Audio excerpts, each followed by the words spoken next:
There's a moment, and it happens to all of us, when we finally draw that line in the sand, when we stand up, plant our feet, and say, I know who I am, I know what I deserve. And when that happens, people who were used to controlling us, they feel it.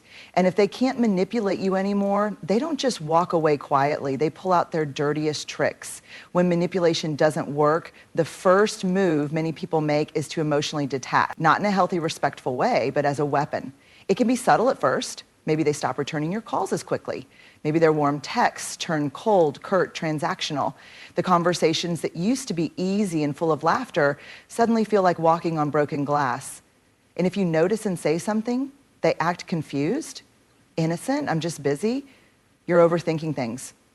This emotional distance is not accidental.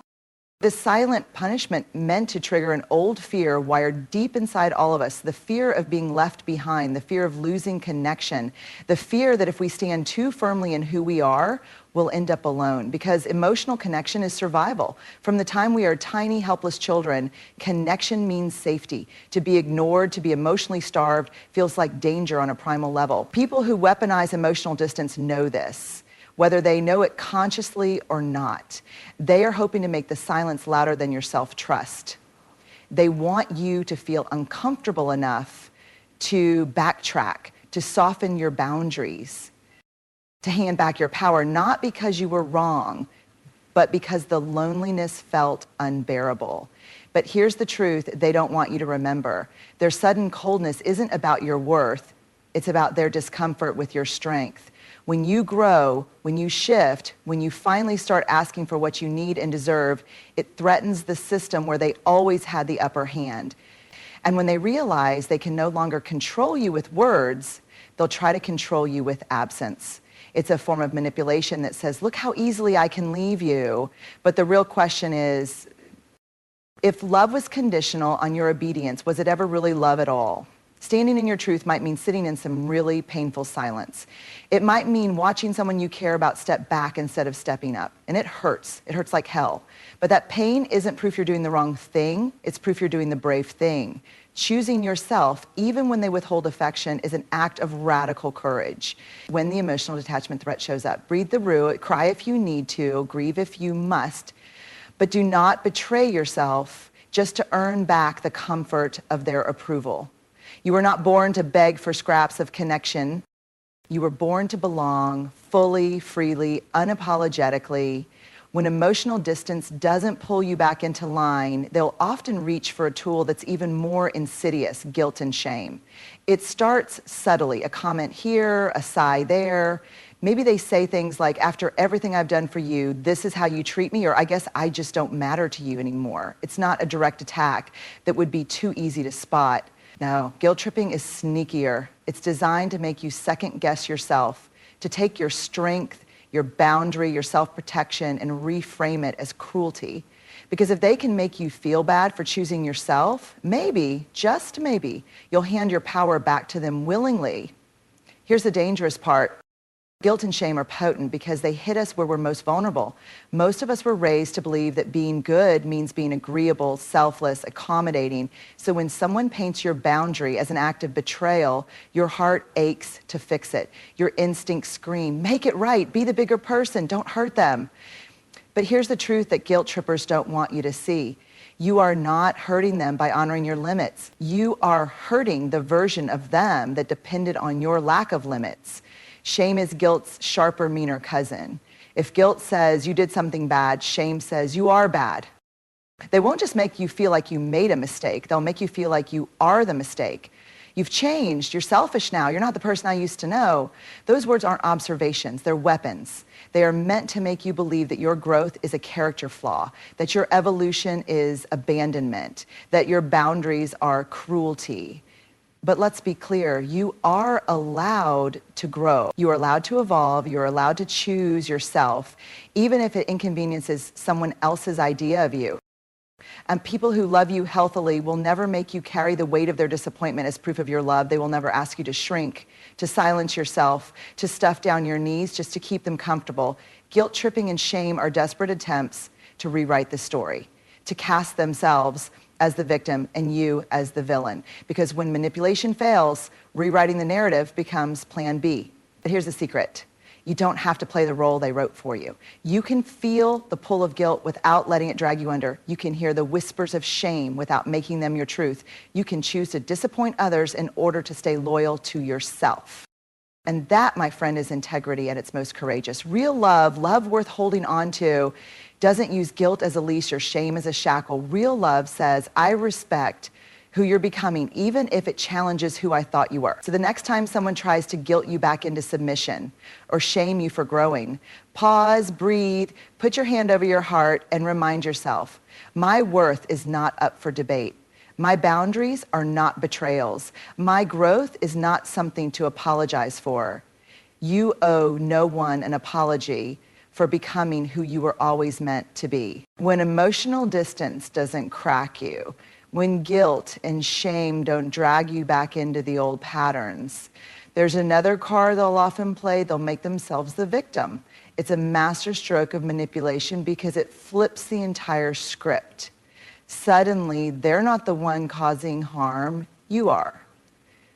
Suddenly, you're the bad guy for daring to set a boundary. Suddenly, your self-respect looks like cruelty. Your honesty looks like betrayal. And here's the wild part. Sometimes they truly believe it. Because people who are deeply uncomfortable with accountability will often twist reality in ways that protect their own self-picture. You'll hear things like, I can't believe you would do this to me. After everything I've done for you, this is how you treat me? I guess I was never enough for you. They will cry. They will look wounded. They will tell anyone who will listen that you are the problem, that you are the heartbreaker, that you are cold, selfish, toxic. And you might find yourself questioning everything. You might wonder, am I being too harsh? Am I being unfair? Maybe I should just apologize and smooth things over. But pause, take a deep breath, and ask yourself, who is centering the conversation around their pain without acknowledging their behavior? Who is making your healthy boundary the source of their suffering instead of reflecting on why the boundary was needed in the first place?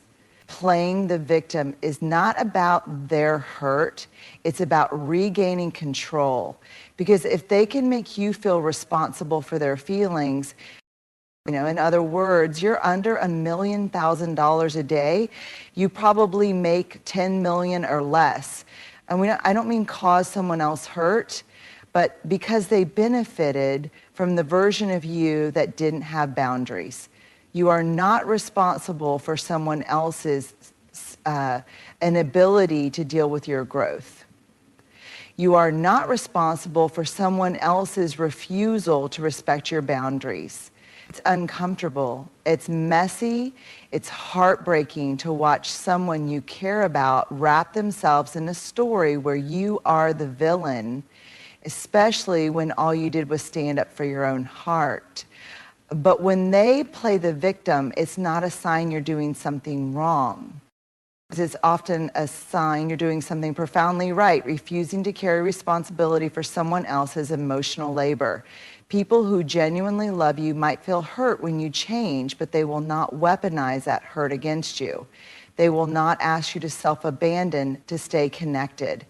If someone needs to rewrite history to make themselves the victim of your truth, it tells you everything you need to know about the health of the relationship. You don't have to fix their story. You don't have to defend yourself against every false narrative. You don't have to shrink back down to make their feelings more manageable. You can let them be wrong about you. You can let them spin their story while you walk in yours. A story that is messy and complicated, yes, but also brave and true. Because at the end of the day, you are not responsible for someone else's comfort. You are responsible for your own wholeness. So when they play the victim, don't play along. Hold your boundary, honor your growth, protect your peace. When emotional distance doesn't work, when guilt, tripping, and shame don't pull you back, when playing the victim doesn't get you to cave, they'll try something more corrosive. They'll start chipping away at your confidence, not with loud insults, not with open attacks. No, it's usually slower, subtler, death by 1,000 tiny cuts, a backhanded compliment here, a sarcastic comment there, a raised eyebrow when you talk about your dreams, a sigh when you share your plans, a laugh when you dare to believe in yourself. At first, it might not even register. You might brush it off. They're just joking. I'm being too sensitive. Maybe they just don't understand. But over time, those little moments add up. And suddenly you find yourself second-guessing things you used to be sure of. You find yourself hesitating before speaking up. You find yourself shrinking, questioning, doubting. That's not an accident. When someone feels threatened by your growth, they'll try to make you distrust your own instincts, because a confident you is a powerful you. And a powerful you is someone they can't control. So instead of attacking you head on, they'll sow tiny seeds of doubt. Are you sure you want to do that? That seems a little ambitious for you, don't you think? I mean, I guess if you really think you can pull it off, you used to be more grounded. Translation, I'm uncomfortable with how much you believe in yourself, so let me try to drag you back down to a level I can manage. Undermining your confidence isn't just about words, it's about energy. It's about the way their silence speaks volumes when you share a win. It's about how their support always feels conditional, hesitant, loaded with invisible strings.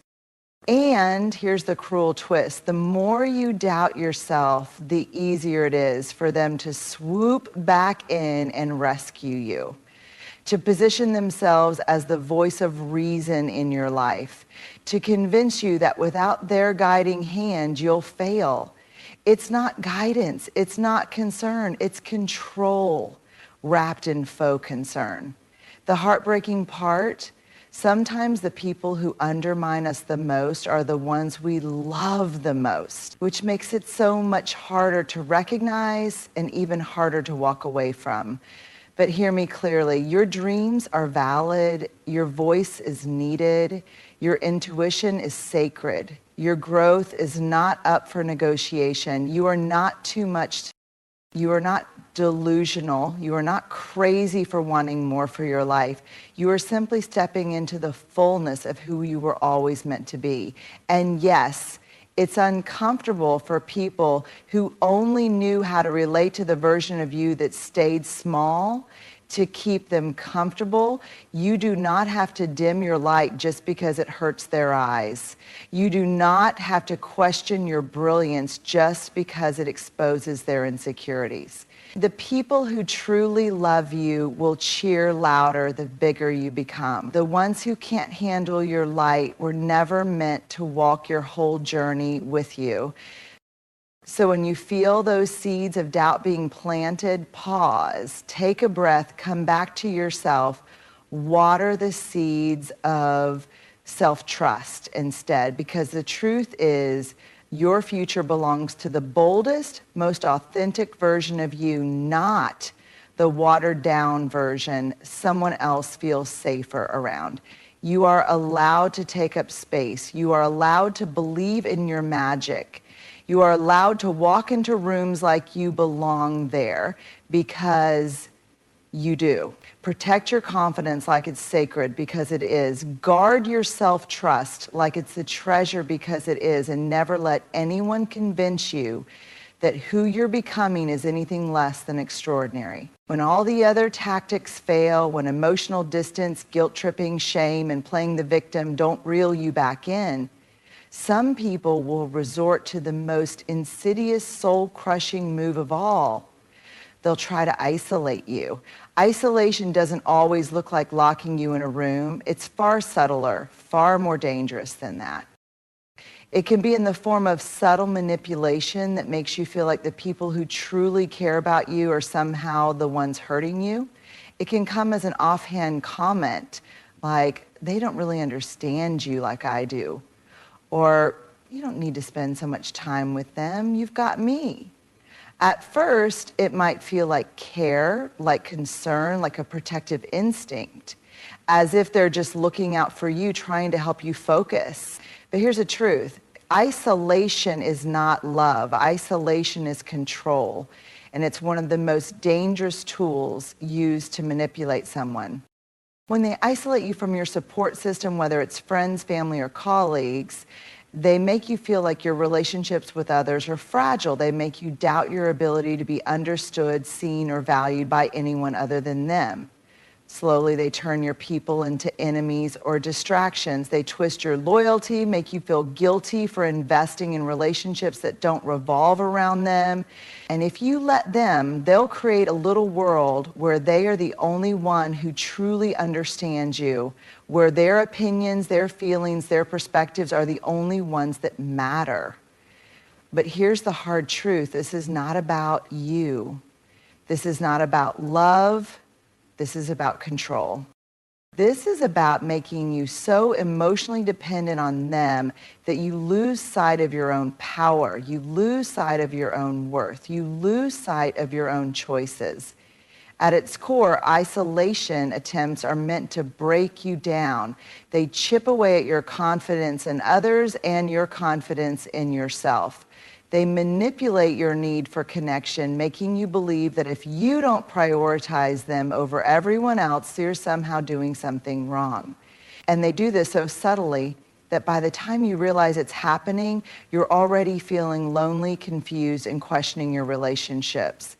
It's not just about being alone, it's about the feeling that nobody gets you, the feeling that your connection with others is shallow, unreliable, or even toxic.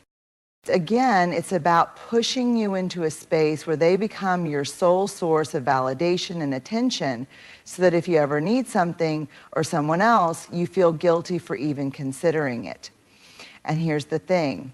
True connection is built on trust, not dependence. True love and care are about uplifting, not isolating. Healthy relationship doesn't make you feel like you have to choose between yourself and others. It amplifies your relationships, encouraging you to grow stronger as an individual while still being supported. When someone tries to isolate you, it's important to remember they are not protecting you, they are controlling you. They are not trying to preserve your well-being. They are trying to rewrite the rules of your world so that you will only feel whole with them. This is not an act of love.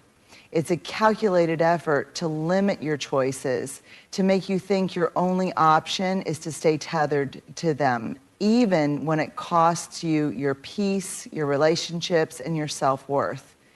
The scariest part of isolation attempts is the way they often disguise themselves as care. They'll say things like, I just want you to be happy.